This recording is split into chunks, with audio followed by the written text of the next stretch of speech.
ఆయన నీ ఆహారమును నీ పానమును దీవించును. నిర్గమకాండము 23వ అధ్యాయము 25వ వచనము.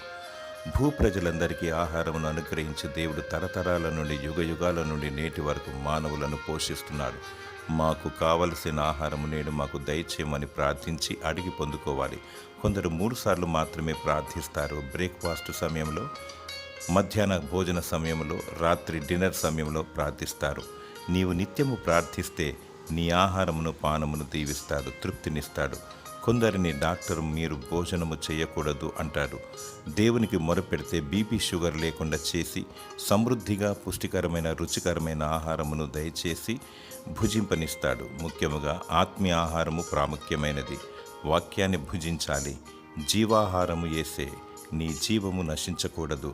నీ ఆహారమును పానీయమును దేవుడు దీవించి మరియు జీవాహారము నీకు దయచేయునుగాక. ఆమేన్.